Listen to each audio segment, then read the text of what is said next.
et des professeurs d'internat, des dortoirs spacieux et ventilés, des salles d'études, une sécurité assurée par des vidéosurveillances, un réfectoire répondant aux normes, une restauration de qualité, une cellule de veille médicale 24 heures sur 24 et un suivi médical régulier par un médecin et un infirmier, un encadrement des pensionnaires dans la pratique de leur religion, la pratique du karaté pour un meilleur équilibre de l'enfant, un terrain de basket fonctionnel pour une bonne pratique du sport et un espace de loisirs et de détente. En 15 ans d'existence, l'internat du groupe scolaire Le Baobab est réputé pour son organisation, son sérieux et la qualité de ses résultats au CFE, BFM et au bac.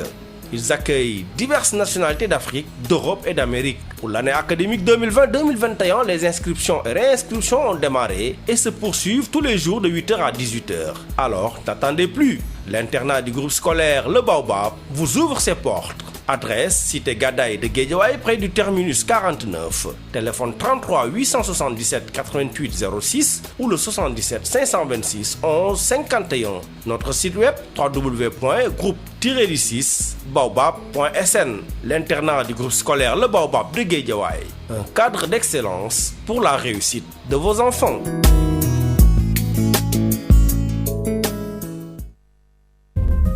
Rentrée académique 2020-2021, l'École centrale des logiciels libres et de télécommunications avec des diplômes certifiés ANAQ-Sup vous offre dès à présent un avenir radieux. Bac SET, inscrivez-vous en licence télécommunications et réseaux, administration, système et réseau. Vous êtes titulaire d'un bac littéraire, la licence MIC est pour vous. Les technologies multimédia, la communication digitale et audiovisuelle, les sites web et la créa infographie feront votre passion. Avec des équipements et labos, la formation pratique à EC2LT fait la différence.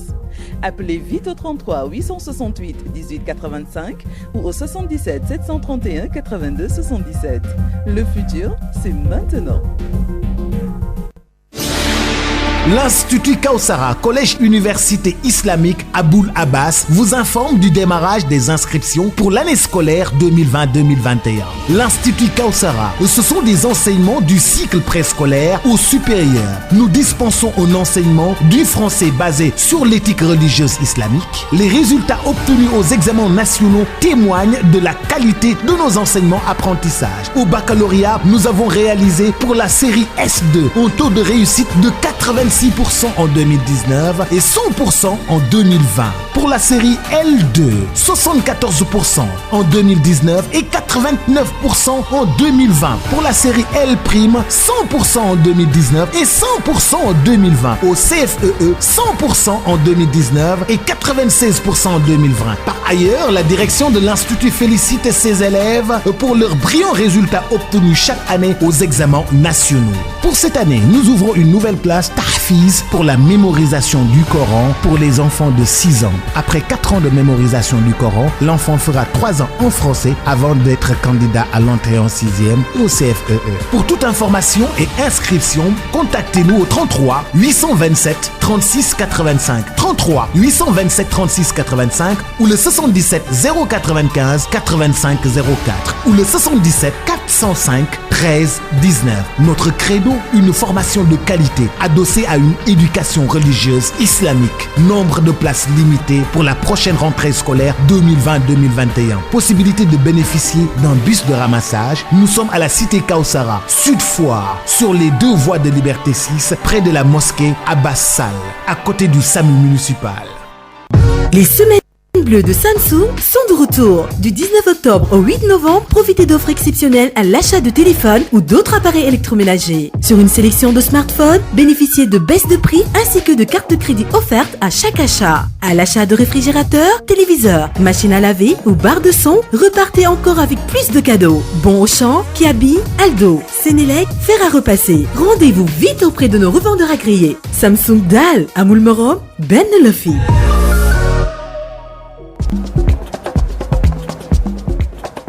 danga bëgg gagné xaalis ak sa xam-xam ci sport ñu bëri ñoo ngi koy def yow nag looy xaar ubbil sa compte ci 1xbet.sn ak code promo FMSN nga am 200% de bonus ci sa dépôt bu njëkk ñëpp ngi gagné xaalis ak seeni équipe yu ñu taamu ci 1xBet yow nag yaa ci des.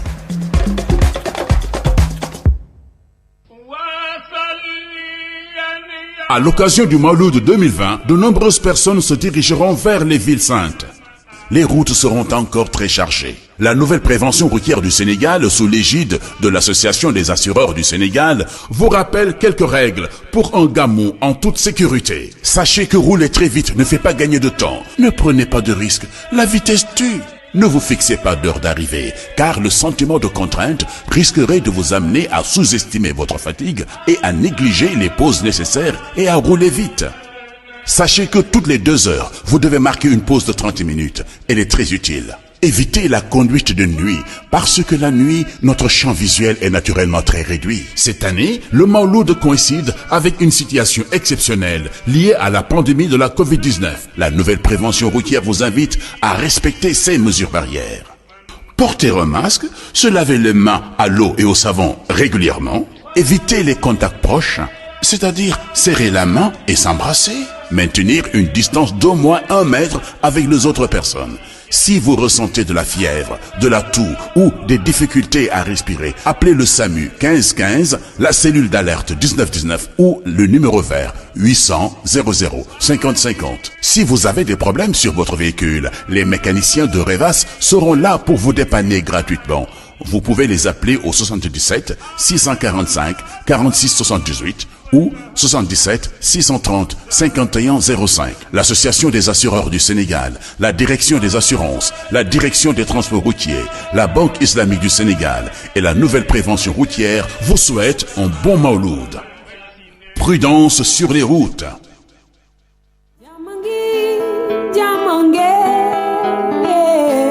Choula Acoustic Tour Digital 2020-2021. SM Events, en partenariat avec le Royal Hotel à Saly, vous présente le dîner-spectacle Djamireu, paix d'un peuple. Plateau concert, TV et digital. Invité Koucha, le samedi 31 octobre 2020 à partir de 20h. Thème spécificité de Saly, relance du tourisme dans le contexte Covid avec en filigrane la problématique de la paix et du développement local. Lintinara Wartane, nous nous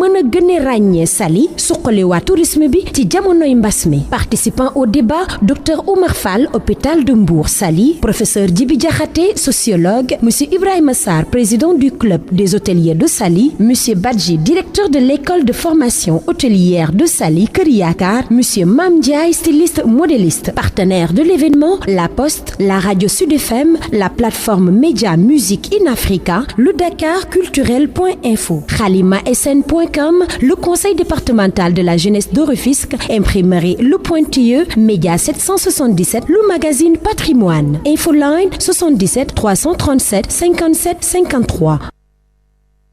Bienvenue sur Sud FM. Bonjour amis auditeurs, vous suivez les programmes de Sud FM. À présent, un communiqué. Sénélec porte à la connaissance de son aimable clientèle que pour des travaux d'entretien, de renforcement et d'amélioration de la qualité de service, le courant sera coupé conformément au programme ci-dessous. Le lundi 2 novembre 2020 de 8h à 15h Dakar sur le secteur rue Béranger Ferro, Keur Massar sur le secteur lotissement Vardini. Mardi 3 novembre de 8h à 15h Guédiawaye sur le client CECIP, Rufisque sur le client Marine Française. Mercredi 4 novembre de 8h à 15h Dakar sur le client ILO 3, Keur Massar sur le secteur Parcelles Assainies 27 Keur Massar. Sangalkam sur le secteur Niaga Mourel. Jeudi 5 novembre de 8h à 15h Dakar sur le secteur manutention africaine, Keur Massar sur le secteur Keur Massar Sotrac. Jeudi 5 novembre de 8h à 15h Dakar sur le secteur manutention africaine. Vendredi 6 novembre de 8h à 15h Dakar sur le secteur siège CNCAS, Diamniadio sur le client CAS. Samedi 7 novembre de 8h à 15h Thiaroye sur le secteur lycée de Thiaroye, Rufisque sur le client Sonatel Rufisque. Dimanche 8 novembre de 8h à 15h Dakar sur le client TOM, plateforme distribution Bel Air et Pikine sur le client Touba Darou Glace. Le courant sera remis dès achèvement des travaux prévus aux environs de 15h. Sénélec s'excuse auprès de sa clientèle pour les éventuels désagréments occasionnés par ces travaux. Pour toute autre information, contactez au 33 832 10 10 ou au 33 867 66 66. Sud FM. Il est 13h.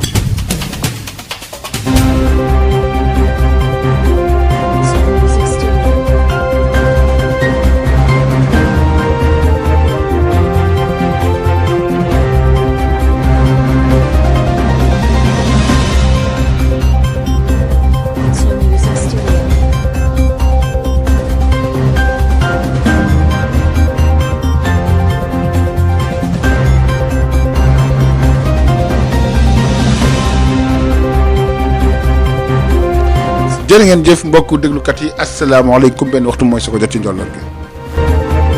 li gën a fës xamal fa ko faram fàccee fukki nit ak juróom benn ñoo ñàkk seen bakkan ci accident boo xam ne am na nag ca àllub Kaañ ñaaratu nag ñoom bëkkante dañ ci ànd ak kii di Babacar Ndao njëlbeenu xibaar yi doon dem nag Tiwaawoon ci lañ bëkkante bakkan yu bëri daal ci rot am na nag côté ji ku ñàkk bakkanam ci wàllu mbas mi dañ ci ànd ak kii docteur El Hadj Mamadou Ndiaye dañoo xam fas yéene ko faram fàccee ci wàllu xibaar di si waat ak yéen ci li nga xam ne rek moom moo jëm ci li ñuy xaar ci gouvernement bu yees bi ci contexte boo xam ne kat dafa am mbas waaye tamit mbëkk mi daal di gën a fësaat am nag yaakaar daal di yàkkeeku nañ ci njàngatu kii di Maurice Dieng John moo nekk suñu gan ko ci tatal xibaar yi du ñu fàtte xibaaru bitim réew Alioune Badara Socé moo nekk ci wàllu xarala yi.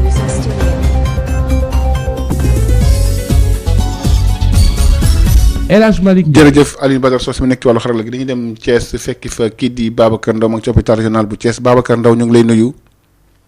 dañ ci ànd ak Babacar Ndao ci diwaanu Thiès fukki nit ak juróom-benn ñoo ñàkk seen bakkante ci accident boo xam ne am na nag démb ci guddi ci àllub Kaañ booy dugg ci Thiès ab camion nag frigorifique moom moo mbëkk ab bus transport en commun bis ba nag doon dem ca wàllu gàmmu gi am na fanweer yu ci am ay gaañu yu métti fukk ak juróom-ñett fukki nit ak juróom-benn ñoo ci ñàkk seen bakkan hôpital Amadou Sakhir Ndiéguène la ñuy dem foofu nag njàqare fa am ñu ngi xaar sax fi ñu toll nii nag ki nga xam ne moo nekk directeur des transports routiers bu terrestre bi nga xam ne rek mooy Cheikh Omar Gueye ñu ngi koy xaar nag foofu ci diwaanu Thiès du ñàkk ñu dellusiwaat ci yeneen i xibaar ak kii di Babacar Ndao ñu déglu ci loolu sax ki nga xam ne nag moom moo nekk commandant sapeur pompier du Cheikh Tine commandant groupement d'incendie de secours bu numéro 2 mu indi ci alerte fekk ni fi nekkal demee ak tamit matuwaay yi njëloon yëpp ñu déglu ko ci micro Babacar. bi ñu egsee gis nañ ne benn camion jën moo tase ak benn bus de 60 places jumtukaay yi ni indi te mu tolloon ci juróom-benn ambulance ci biir juróom-benn yi ñaar yi c'est médicalisé benn oto boo xam ne moom la ñuy wax véhicule de secours routier moo ñuy permettre bu ñu amee problème pour accéder ci victime yi mu mën a daggal tool yi ak ñaari véhicule d'intervention léger 50 gradés sapeur yu ànd ak seen ñaari kilifa ñuy wax ñaari officier moo ñu permettre rapidement ñu sauver 35 personnes maanaam fanweer ak juróom ensuite fukk ak juróom yoo xam ni dara jotu leen génn nañ leen teg leen foo xam ne nii wóor na ñu mën a sauvé wu ñoo ngi jaal nag ndeysaan fukk ak juróom-benn yoo xam ne ñàkk nañ ci seen bakkan ci fukk ak juróom-benn yooyu juróom-ñeent yëpp ay jigéen lañu waaw bi ñu egsee nag li ñu xawoon a gën a sonal moo doon oto bi dafa tànc woon tàncaale nit ñi nga xam ne ñoo nekkoon ci biir. donc laajoon na ak oto boobu ma leen wax sànq ñu mën a dagg tool yi pour mën a accéder ci victimes yi pour mën leen a génne yóbbu leen rapidement may profité rek di lancer appel ci ñi nga xam ni dañuy dem di gàmmu ji bu dee chauffeurs yi nañu daw ndànk te respecté code de la route. ñu dem Thiès fekk fa kii di Babacar Ndao Babacar ñu ngi lay nuyu Babacar Ndao ñu ngi lay nuyu. ñu ngi lay fay El Hadj Malick. fi mu toll yaa ngi ci hôpital Amadou Sakhir Ndiéguène bu Thiès ña ngi xaar foofu nag ki directeur des transports terrestres di Cheikh Omar Gueye. voilà egsi na jamono ji moom le directeur des transports terrestres Cheikh Omar Gueye mi ngi ànd ak madame le gouverneur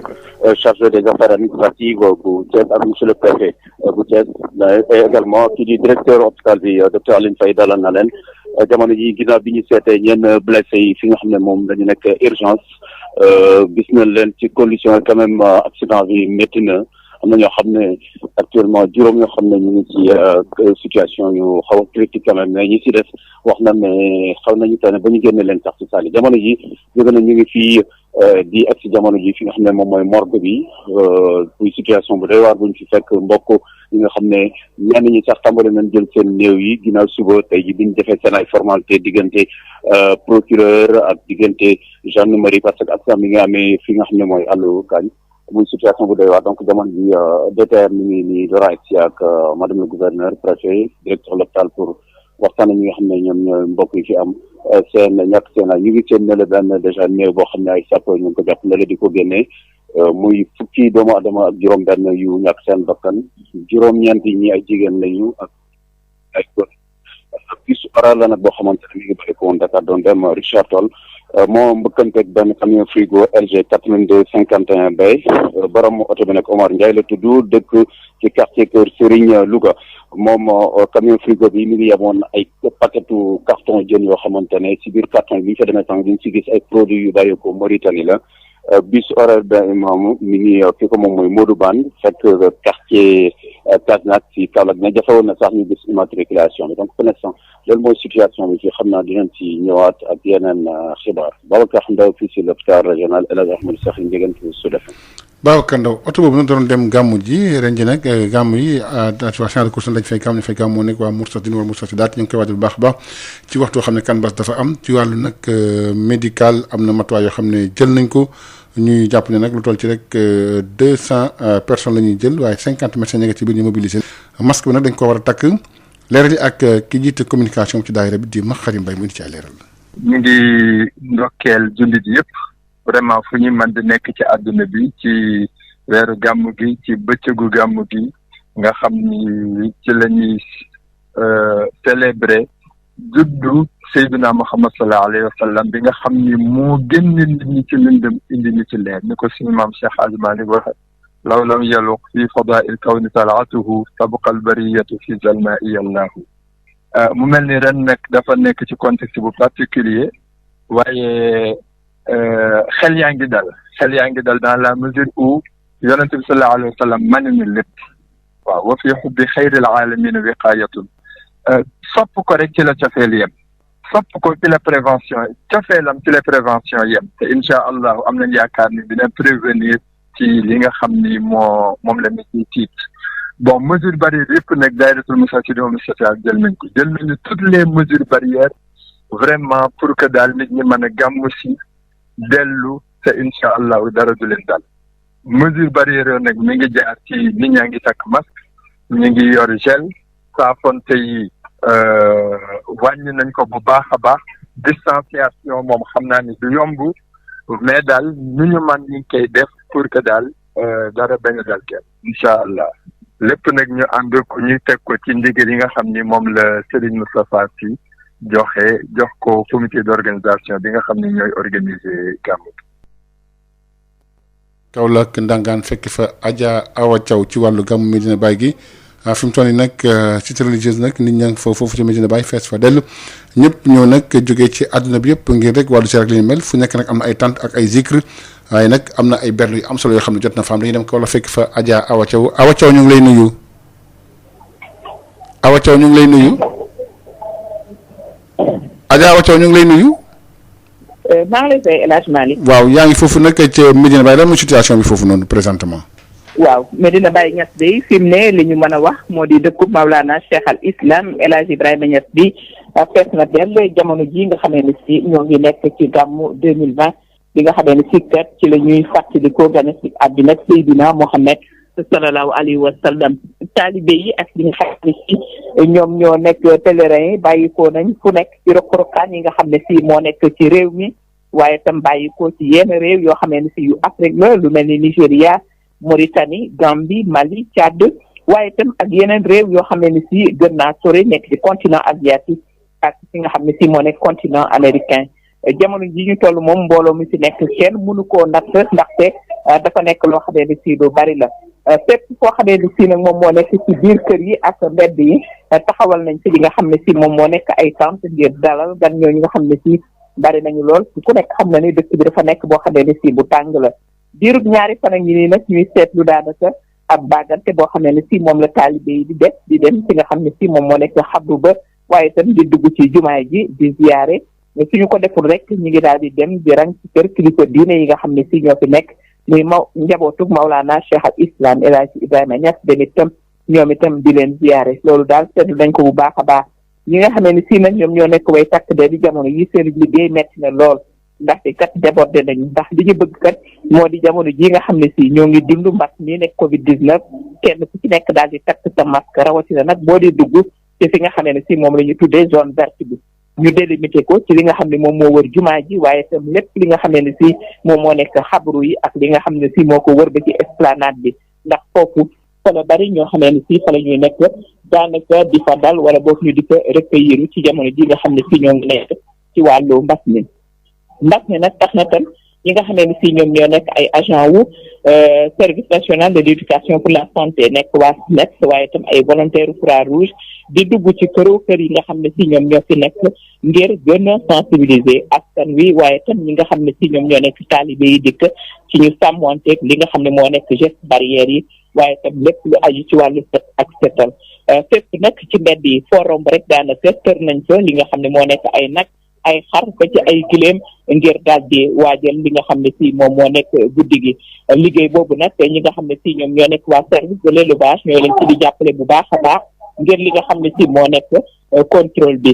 sikkar yi nag fu nekk daanaka da nga koy déglu ci fi nga xam ne si moom moo nekk dëkk bu tedd bi nekk Medina Baye Niass ren nag ku nekk xam na ne gàmmu daanaka ñooy ñi nga xam ne si ñoom ñoo ko def moo tax itam mbooloo mi nga xam ne si ñëw na fi nekk ay taalibe bari nañu looloo tax nag organisateur yi itam ñi nga xam ne nekk nañ ay doomu Kaolack te yàlla baaxi leen ñu ngi leen di jàppale ci liggéey bi lu mel noonu la ñu seetlu ci Modou Ndiaye Rahma nekk ambassadeur itinérant nekk itam responsable politique fii moom ci boppam dafa am ay waañ yoo xam ne si daf ko def ci li nga xam ne moom moo nekk quartier yi nga xam ne si su ko defee képp ku bëgg a dugg rek daal di mën a dugg fenn daal di xewlu gàmmu gi nag tax na tam fii nga xam ne moo nekk Medina Baye Niass lu mat ñaar fukki postes médicaux avancé installé nañ ko fi su ko defee ñu mën a saytu wàllu wér-gu-yaramu askan wi waaye itam bërëbu fajukaay yi nga xam ne si ñoo nekk ci diwaan bi yëpp day jamono jittal nekk nañ en alerte loolu lépp nag ngir waajal li nga xam ne si moo nekk bis bi ndax gan ñu bari yi nga xam ne si ñoo ngi fi bàyyi ko fii ci biir réew mi waaye itam ci bitim réew El Hadj Malick Ndiaye Awa Thiaw la woon doon jox ko bien fii ci Medina Baye Niass pour Sud FM. jërëjëf Adja Awa Thiaw fukki simili ak ñaar moo toftal ci benn waxtu ñu wax ba tey ci wàllu xibaar tamit ci wàllu mbas mi tey jii nag fukki nit ak benn ñoo am wàllu wopp si di coronavirus bi am na nag koo xam ne ñàkk na bakkanam démb am na nag juróom-benn cas communautaire yu jógeen fii ci Ndakaar la ñu bokk leeral ak docteur El Hadj Mamadou Ndiaye directeur de la prévention mooy nit yaa leeral. ci juróom-benn téeméer ak juróom-ñett fukk ak juróom-ñeent test yu ñu def fukk ak benn ñoo ci positif. jotuñu nemmeeku benn cas bu jógee bitim réew ci résultat yi waaye am nañ ci juróomi cas contact mooy ñi jot ci mbas mi fekk dañoo jaxasoo woon ak ñu yore doomu jàngoro ji am nañ ci juróom benn cas communautaire mooy ñi nga xam ne jot nañ ci mbas mi fekk xamuñu fi ñu ko jëlee wala ki leen ko wàll ñooñu nag seen lim nii la tëddee Dakar Plateau am na ci ñaar Liberté 5 am ci benn Kër Massar benn la ci am Parcelles Assainies benn Yoff am ci benn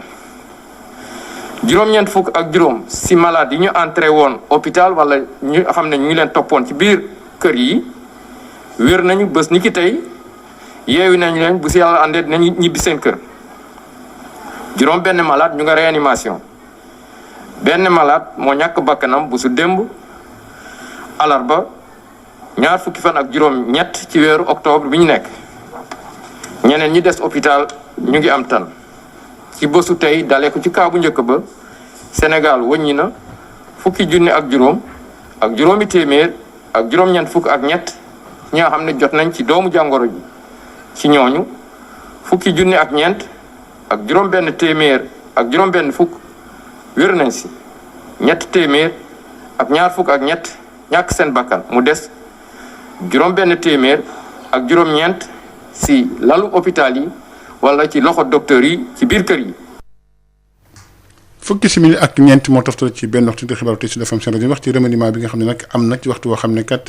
dafa am nag ay réeróo yu am ci wàllu taux de chômage bi waaye tamit mbëkk mi daal di dooraat wane ne nag nguur dafa tële lool ci wàllu politique de jeunesse yi am na nag pilier idéologie boo xam ne APR dafa nërmeelu yàkkeeku ak troisième mandat bi loolu yëpp Macky Sall da ko def rek dafa mel ni ngir rek maanaam maquiller loolu yëpp ngir ñu fàtte jafe-jafe yi ak jànkonteel waaye tam am na leen loo xam ne nañ ko ci jàngat ki wax loolu moo di Maurice Soudieck Dione nekk docteur en sciences politiques UGB ju déglu bu ñu ci leeral. leneen li ci toftalu mooy maanaam mbëkk mi ndax gis nañ ne xale yi léegi ñu ci bëri ñu ngi jëlaat yoonu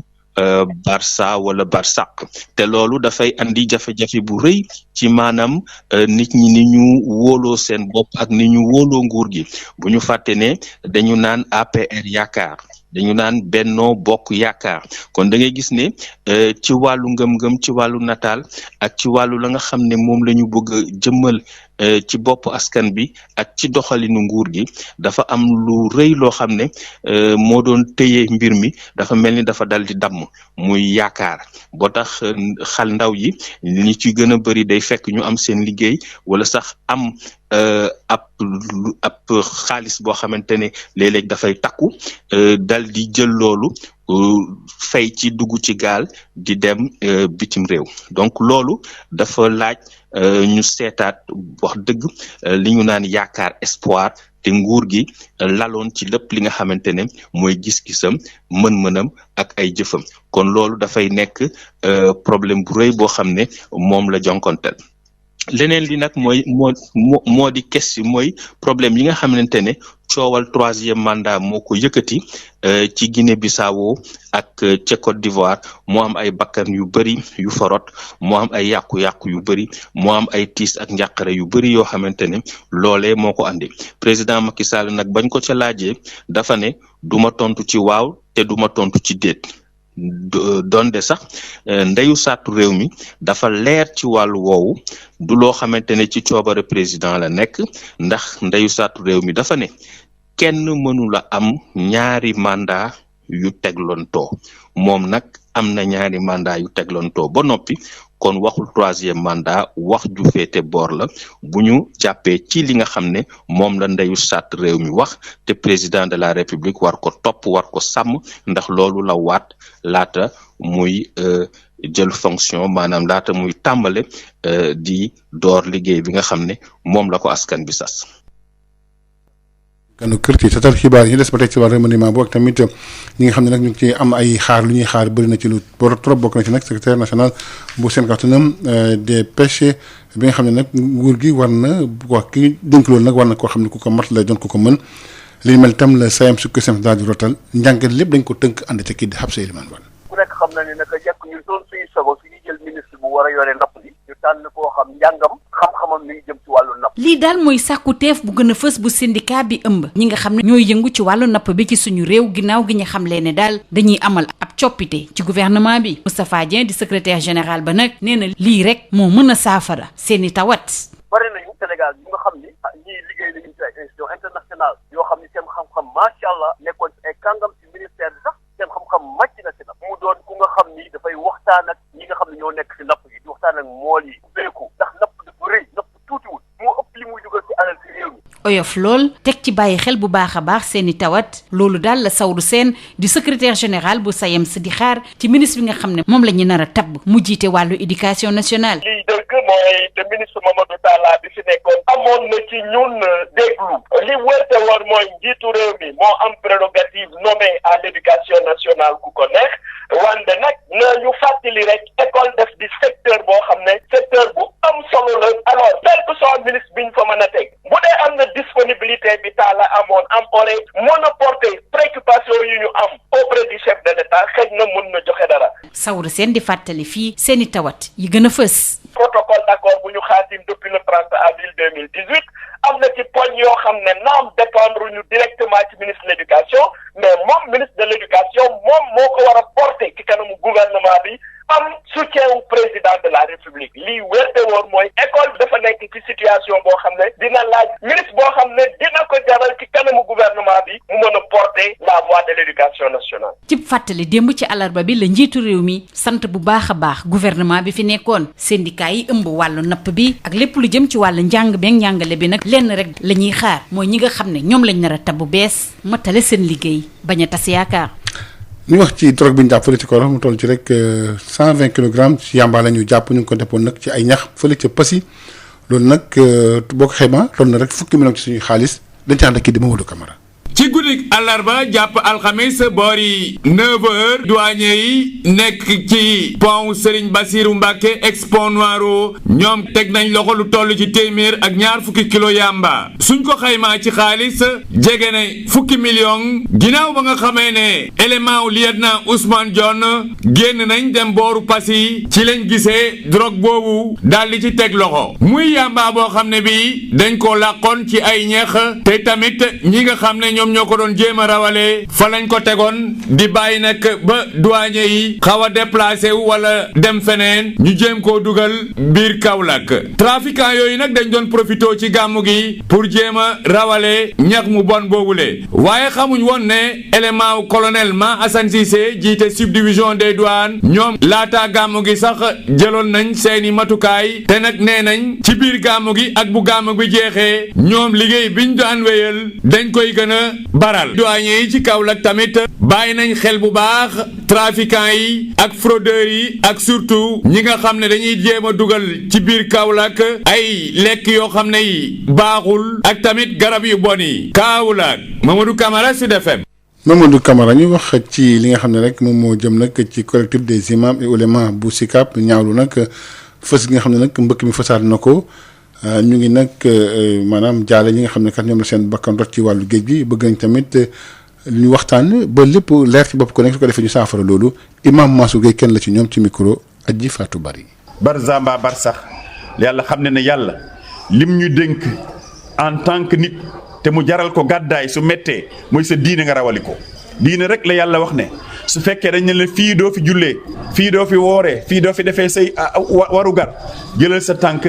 nga yeew say bagage yenn ko nga génn réew ma dem na uti wa ardullahi waasi'a util foo dem jaamoo jo yàlla su lu dul loolu nag nañu bàyyi xel xale yi ñu xam ne tekki am na solo lool tukki am na solo lool waaye nekkul ku tukki tekki kon kuy tukki teg ko ci yoon bu nga xam ne ëllëg mën nga ci amee tekki waaye tukki ci yoon bu nga xam ne tey ba fa jaaree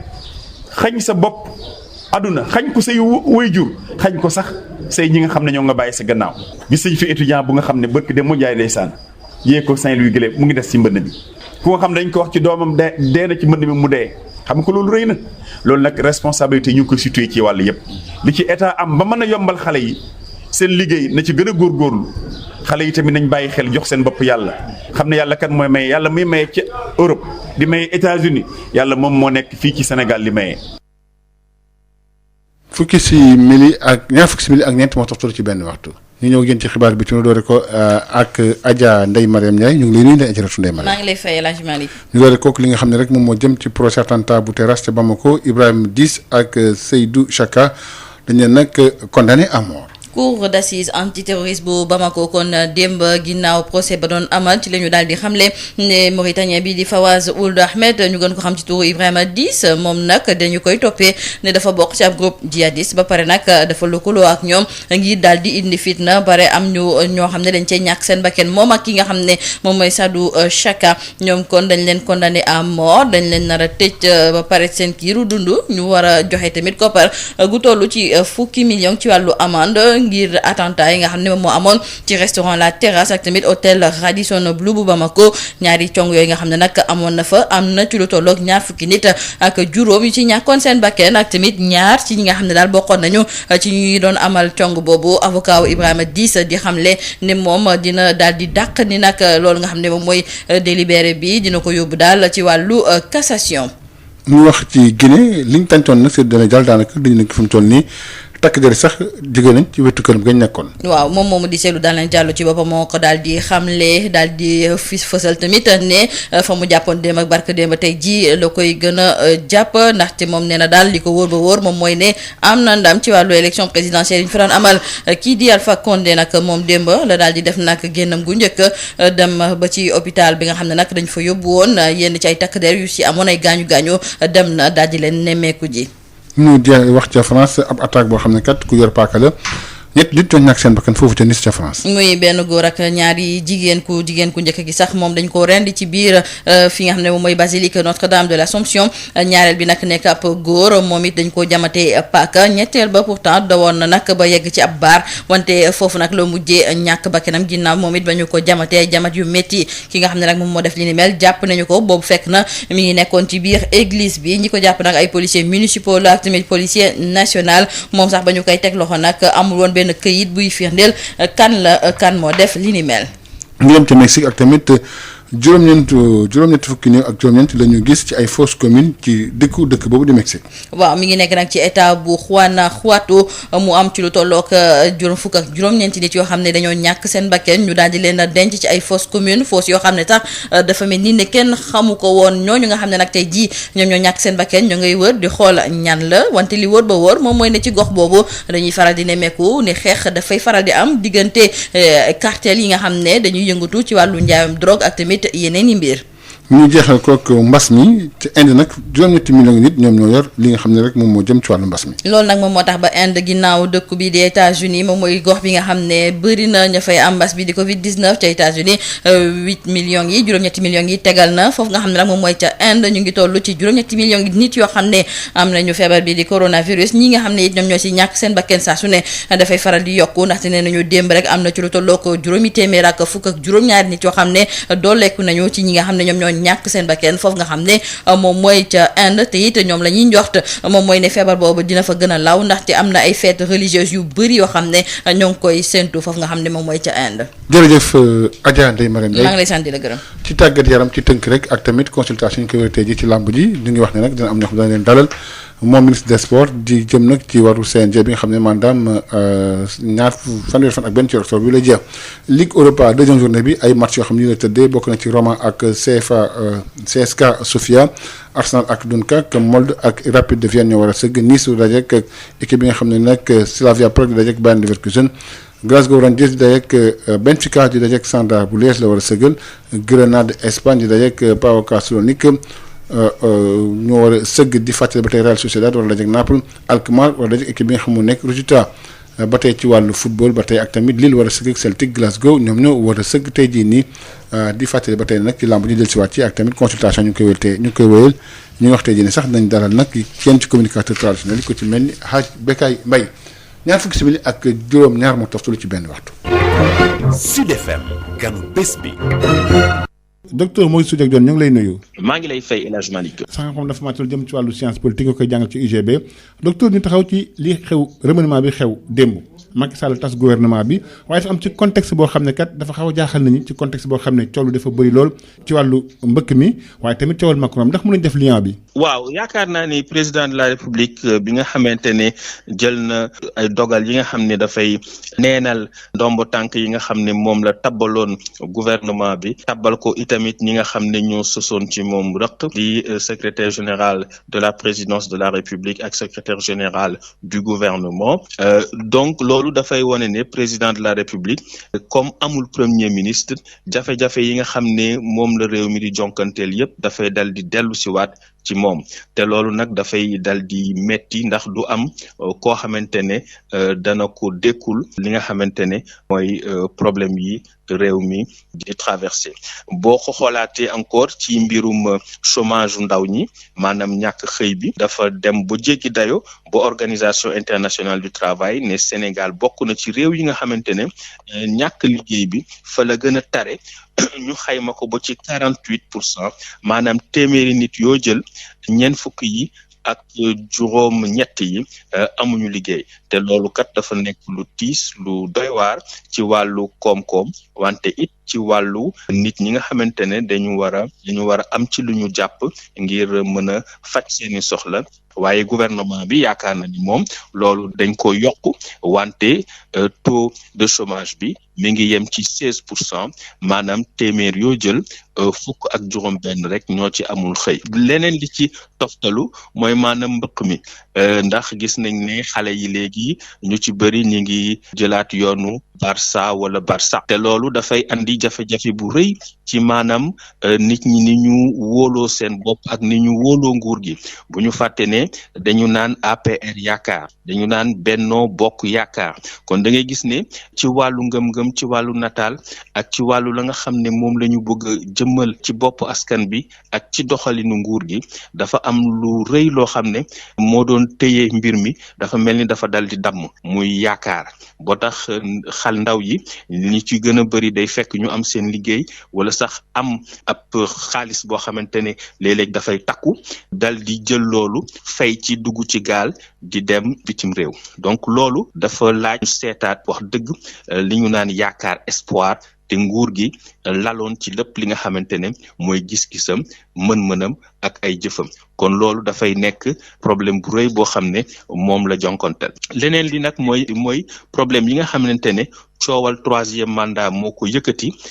ci Guinée ak ca Côte d'Ivoire moo am ay bakkan yu bëri yu forot moo am ay yàqu-yàqu yu bëri moo am ay tiis ak njàqare yu bëri yoo xamante ne loolee moo ko andi président Macky Sall nag bañ ko ca laajee dafa ne duma tontu ci waaw te duma tontu ci déet donte sax ndeyu sàttu réew mi dafa leer ci wàllu woowu du loo xamante ne ci coobare président la nekk ndax ndeyu sàttu réew mi dafa ne kenn mënula am ñaari mandat yu teglontoo moom nag am na ñaari mandat yu teglontoo ba noppi kon waxul 3e mandat wax ju féete boor la bu ñu jàppee ci li nga xam ne moom la ndeyu sàtt réew mi wax te président de la république war ko topp war ko sàmm ndax loolu la waat laata muy jël fonction maanaam laata muy tàmbale di door liggéey bi nga xam ne moom la ko askan bi sas. waaw mais laaj bi mu ngi jëm ci li nga xam ne rek moom mooy lan moo nag jàmp loo xam ne mu ngi xaar futur gouvernement bi. waaw man duma jàpp ne am na lu mu nar a soppi ndax nekkul ne rek day mel ni benn baguette magique maanaam nga ne soppi nañu gouvernement bi rek. kon problème yi faju na yaakaar naa ne dafa gën na xóot loolu gën na metti loolu dama gis ne rek opération de communication la maanaam manipulation la rek ay stratégie yu ñu teg la maanaam ay pexe yu ñu lal ngir génne ci bopp askan bi ci ab diir li nga xamante ne mooy jafe-jafe yi réew mi dajal ci jamono ji ñu toll di ay jafe-jafe ju tar ji itamit comme niñ ko waxee sànq ay problème yoo xam ne mi ngi jóge ci 3e mandat mi ngi jóge ci mbaq mi ngi jóge ci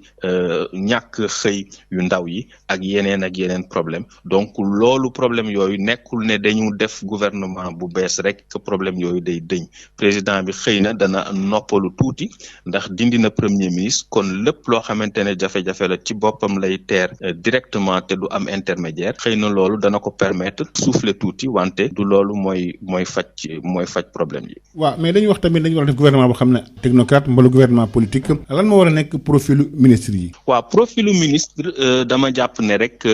ñaar la maanaam. koo xamante ne am na xam-xam mën na liggéey xam na liggéey bi ba noppi am na it loyauté maanaam am na yëngu ci wàllu politique wante yëngu ci wàllu politique warul a tax ñu jël koo xamante ne mënul xamul ñu dal di koy dénk ndax loolu dafay yàq li nga xamante ne mooy doxal bi ñu war a doxal réew mi ak liggéey bi nga xam ne gouvernement bi daf ko war a liggéey naam président de la république war na tànn ñoo xamante ne sës nañu ci moom jàppale woon nañ ko ci wàllu politique xam nañu itamit jafe-jafe askan wi wante ñooñu dañu war a am xel am xam-xam am expérience itamit boo xam ne buñ leen tabbee danañu mën a liggéey ci anam yoo xam ne anam yu mucc ayib la wante loolu warul itamit tax président de la république ñàkk a mun a dem jël fépp foo xam ne yaakaar na ni am na doomu Sénégal boo xam ne am na xam-xam bu mun a jëriñ réew mi dal di koy jëli mu liggéeyal Sénégal. laaj bi mujj mu ngi jëm rek ci wàllu mbirum Aminata Touré mi nga xam ne nag moom moo nekkoon présidente conseil économique et social moom dafa def fukki weer rek ñeent ci kaw bopp bi dinaa ko fa jëlee ndax mun nañu wax cas Aminata Touré présentement nii. waaw président de la république ci sama jàngat dafa bëgg a wone ne moom moo yore lenge yi moom mooy buum di bummi amul kenn koo xam ne am nga kilifteef goo xamante ne dafa génn ci kilifteefu président de la république moo tax président de la république neenal li nga xam ne mooy dogal ba mu jëloon tabb ndombo tànk kii di présidente conseil économique social et environnemental loolu nag ndax booy xool loolu institution boobu maanaam kuréel googu jotewul dara ak wàllu gouvernement kuréel boo xam ne la dafay xelal gouvernement ngir nu muy gën a doxale mbirum koom-koom gi ak mbirum yokkute ci wàllu wune maanaam ci wàllu social ci wàllu itamit ni ñu gérer li nga xam ne mooy environnement bi donc kon loolu dafay xaw a ëlëm xel yi bu fekkente ne président dafa wàcce kii di Aminata Touré munuñu bañ a xalaat ne mbiru politique la maanaam wone ne moom mooy ndeyu mbill gi te képp koo xam ne yaakaar nañu ne loyaluloo maanaam daal topploo ci li président wax wala jàppalewuloo ko bañ a wone sa ambition bopp ak sa bëgg-bëggu bopp ak sa positionnement bopp président daf lay dal di génne ci nguur gi yaakaar naa ne jàngat boobu lañ si mën a am. docteur Maurice Soudieck ngi lay sant la gërëm bu baax a baax. jërëjëf El Hadj Malick. di fàttali yow nag da ngay jàngale science politique ci